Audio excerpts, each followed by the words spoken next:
viewpoint statements or beliefs expressed on the following program by the host, guests, or callers are not necessarily the opinions of FantasyXS.com, Media Group Inc. ownership, management, sponsors, or website. Dolphins fans, time to get insight on your favorite team with your favorite reporter with an Expos hat. Sports Illustrated's Alain Poupart in our EJDconstruction.com Miami Dolphins report, exclusively on a Big O radio show. All righty, there he is, locked and loaded with the Expos hat. How many do you have? 73. No, for real. No, I have a handful. Okay, figured you would have like a couple. Like, do you have a really stylish one that you use, like special, or they're all just like that? No, I have the pinwheel. I have the blue one, I have the pinwheel, yeah. Oh, dude, how come you haven't styled the pinwheel? What's wrong with you? We're not special enough? I like this one better, actually. Jesus, the pinwheel's cool, actually. Yeah, they still have Expos pictures all over the damn stadium. By the way, well, not a whole lot else going on over there, actually. But no, I know they should celebrate their history, which actually was cool until it was cool. It was cool. That was a cool team. Mm-hmm. You didn't even have to be a Montreal fan, and I felt like people just liked Montreal. I don't know why. It was just one of those things. Even if you weren't rooting for them, you kind of gravitated to them. And certainly for 94, we should have had the damn Montreal Yankees World Series. That would have been. We got cheated out of that because I don't give a shit about the Yankees or Montreal. You're breaking my heart, man. I know. But we got cheated as baseball fans. We got cheated out of what possibly could have been one of the best World Series ever, actually. Because if you look at those two teams at that moment, it was actually a sick thing. Kind of like I'm actually worried it might have been a sweep, though. I think the Expos would have swept their ass. Because if you recall, of course, I have to go there. At the time of the strike, at the time of the strike, they were 21-2 in their last 23 games. I know. They were smoking, dude. They were smoking hot. They were loaded. That team was so good at drafting that they were so freaking deep. Their minors, everything. And then everybody picked them apart because they knew they had all that talent. But it was a hell of a performance by the Expos, kind of like the Dolphins on Saturday. That was really, really, really, really nice. And I said in our post-game wrap-up, I agree with the coach. The beauty was starting off with the adversity. That was awesome to have that, to see how you respond from it. And from Tua and then Skyler, wow, he was large and in charge. That was a nice performance, man. No, and that's not only the pick, but then the first play of the next drive is the bad snap, and that's a 5-yard loss, and they're second and 15 at the 2-yard line. So that thing could have gone south pretty quickly, and then they were the same kind of efficiency you saw last year. And then, but would you have picked Durham Smythe to be the guy that gets you out of third down? I'm not shocked. I get that they don't have a sexy tight end, but Durham Smythe is not a bad player. That's my point, that the Durham Smythe thing, for as much as, you want this dynamic tight end and all that, the guys you have are still pros. They're still going to be able to make plays for you. And if you're so worried about all the speed out there, that's going to allow the Durham Smythes and the Salberts and the Crofts of the world to play one-on-one pretty much and use their size to their advantage, because normally they're going to be bigger than the people that are covering them. You know what I'm saying? And if Durham Smythe only winds up with 30 catches and they all convert third downs, or 28 of them convert third downs, that's very effective. They don't have a sexy tight end group, but that's not a tight end centric offense. Right. After looking at the tape, how good did the offensive line play, and who really stood out to you? It actually did not look as good as it did to the naked eye at first. I'll be honest with you. Because my first inclination when I saw the game live is, man, that the first team offensive line was borderline flawless, and it wasn't. Because I saw upon rewatching it, Robert Hunt completely whiffed.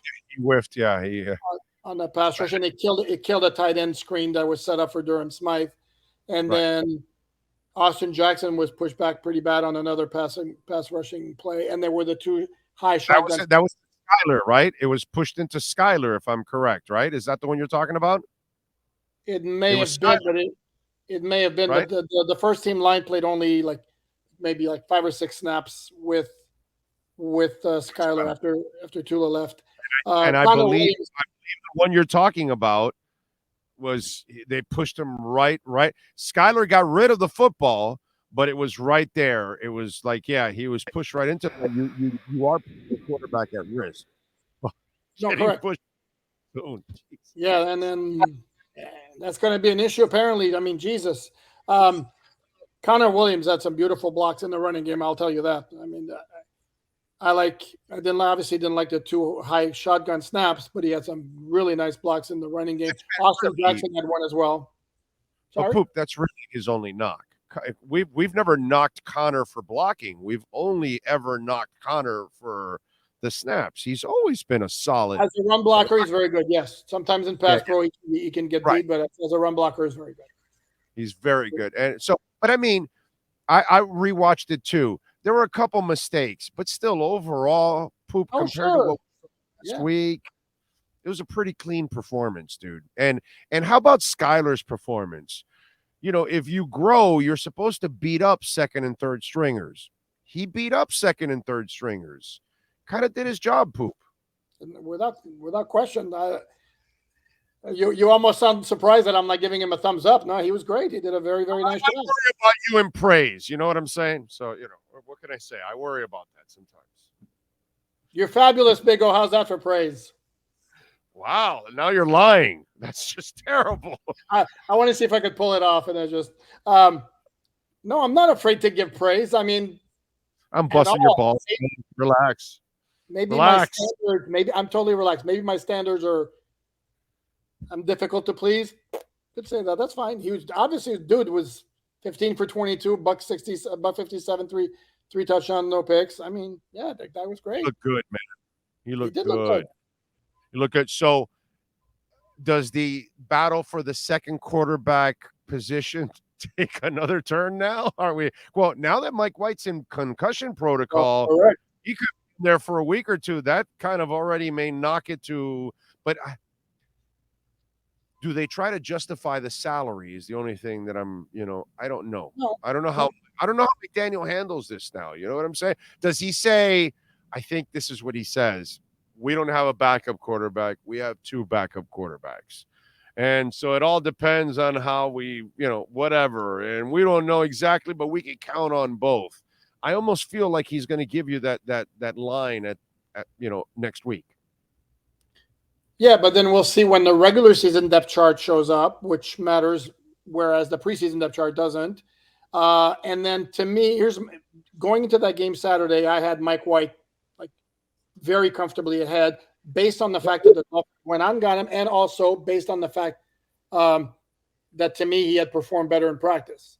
After the way Skyler played, clearly he closed the gap, and now again with concussions, Mike White could be back at the end of the week. It could be a couple of weeks on the road. It could be, who knows? You just don't know.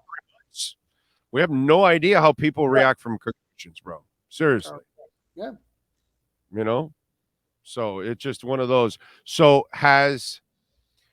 so the quarterback. So who has sealed up the left guard spot now? Did Isaiah Wynn play good enough for you to seal it up? So then where are you?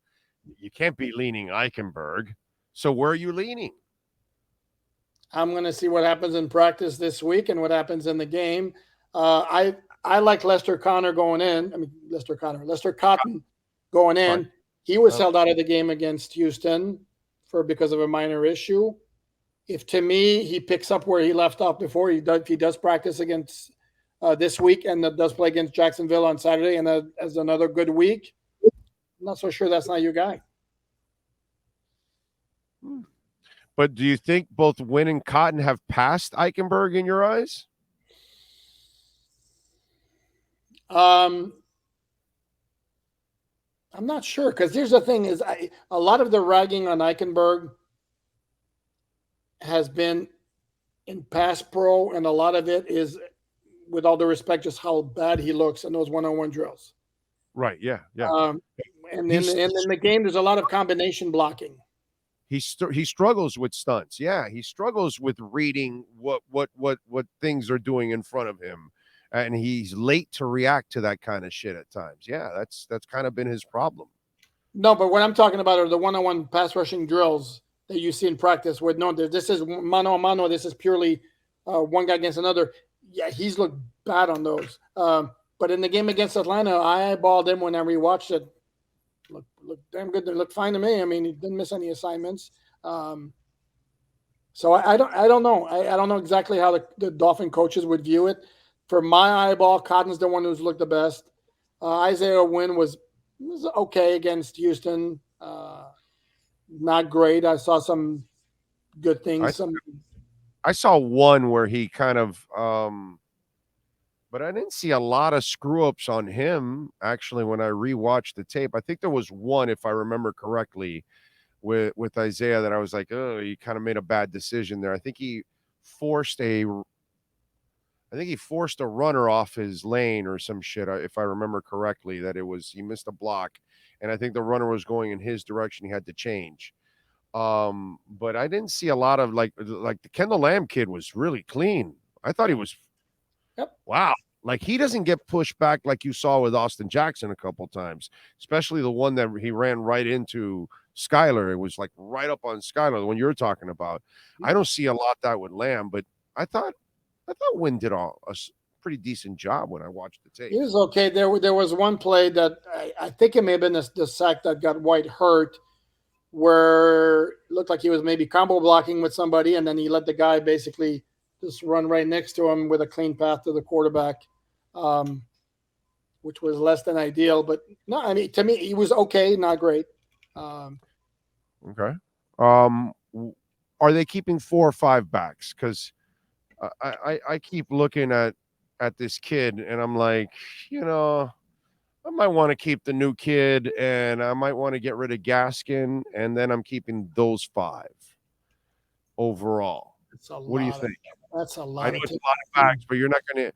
I almost feel like getting Higgy with it, and the other kid who took up a roster spot last year. I don't think you can spend another roster spot on that kid this year. Who are you talking about? Who are you referring to? Tanner Connor. Oh, no. Well, he's going to start on PUP anyway, so that buys the Dolphins 4 weeks to decide what to do with him, and if they want to keep developing him, they keep him on PUP the whole year. So that's an option they have. Yeah, I can't see how you justify 5 running backs. What's going to happen to me is, so Mike McDaniel said today it changed week to week. It's a shoulder injury for a smallish running back. Again, not playing doctor, but if we're going to project to say we're looking at 3 or 4 weeks, that's not outrageous.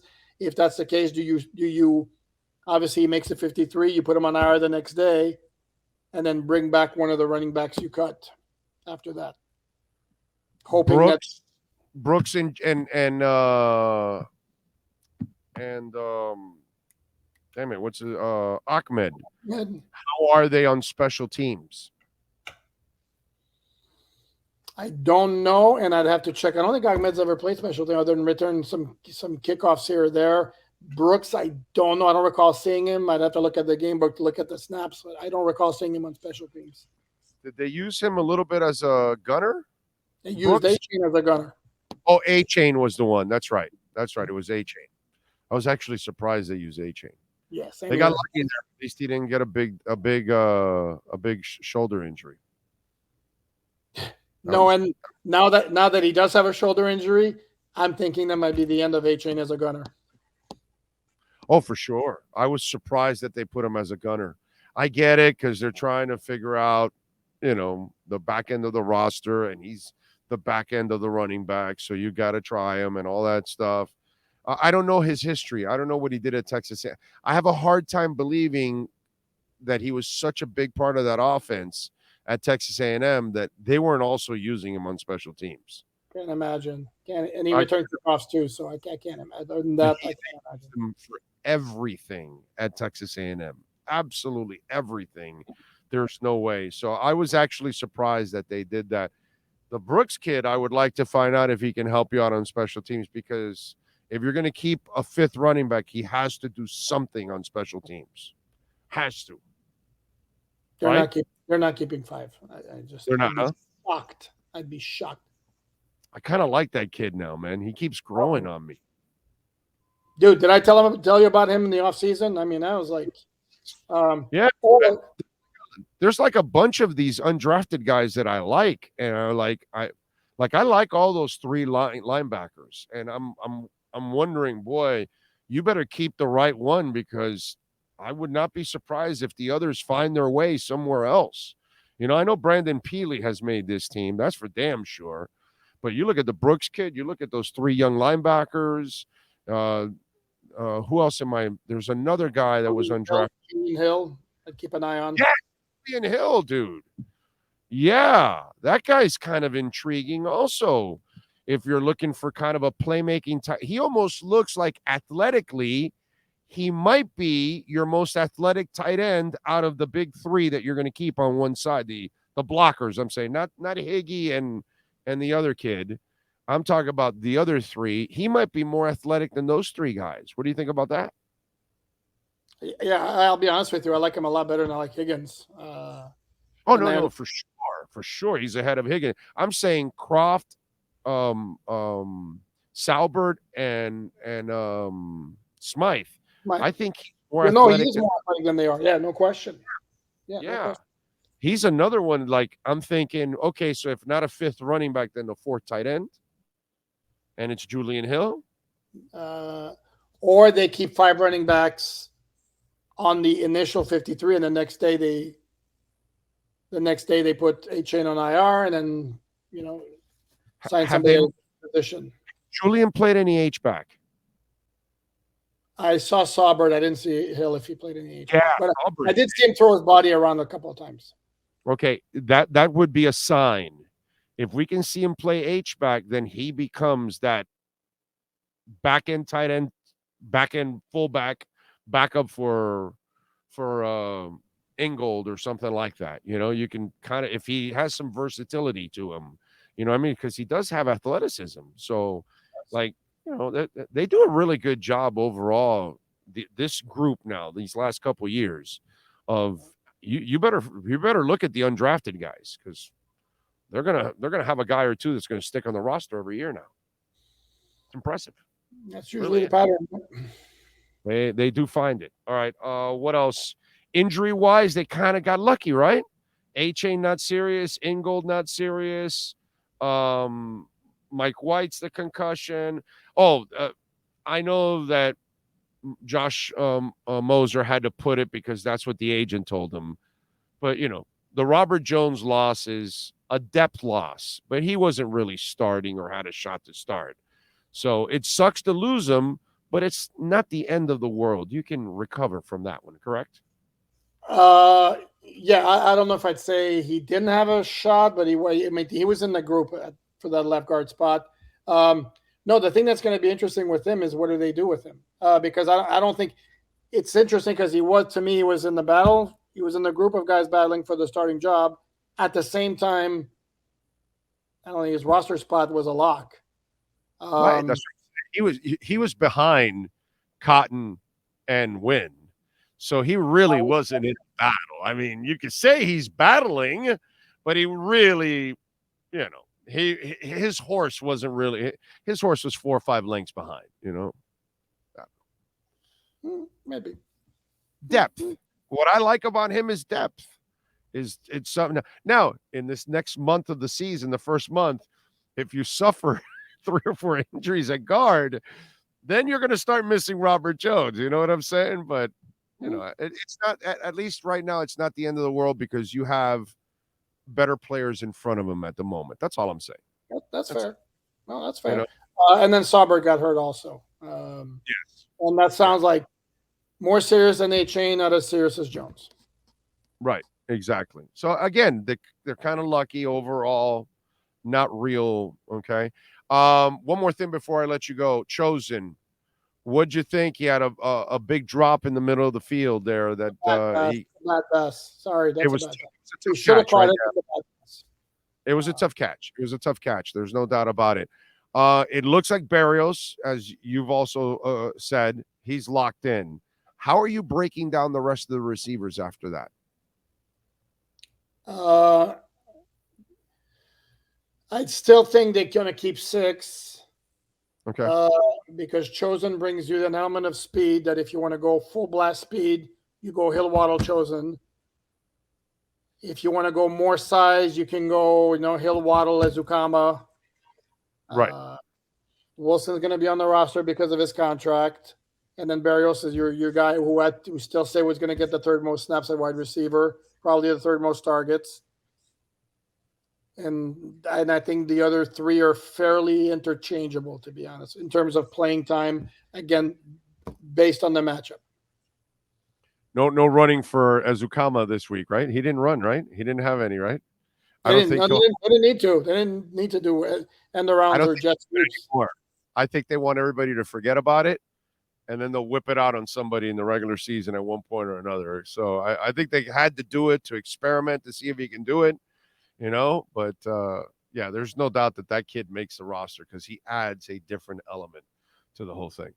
Yeah, there's no doubt about it. All right, what do you got going on SI so folks can check you out? Well, I already delved into the quarterback situation in light of the Mike White injury and what it could mean in terms of the backup spot. And I'm going to do my roster projection 4.0, which is complicated because of those injuries that could be bleeding into the final roster cuts, which are next Tuesday. And then Omar's got a story on the running back situation. It's a nice, deep set of running backs. That's why they weren't crazy about going after Cook, So maybe they were really happy with their running backs, and they should be overall. All right, follow him on Twitter at Poupart NFL, and catch him twice a week here doing his thing with the EJDconstruction.com Miami Dolphins report. Alain, as always, thank you, my friend. We will catch up later on in the week. And maybe I'll bring out the pinwheel just for you. Ooh, that would be sweet. No promises, maybe. Yeah, that would be nice. Thank you, Alain. Appreciate you. Sure. You've been listening to the EJDconstruction.com Miami Dolphins report with Sports Illustrated's Alain Poupart. For additions, home remodeling, and custom work, call Eric at 305-433-4843. EJDconstruction.com is your custom home builder and general contractor you can trust. 305-433-4843.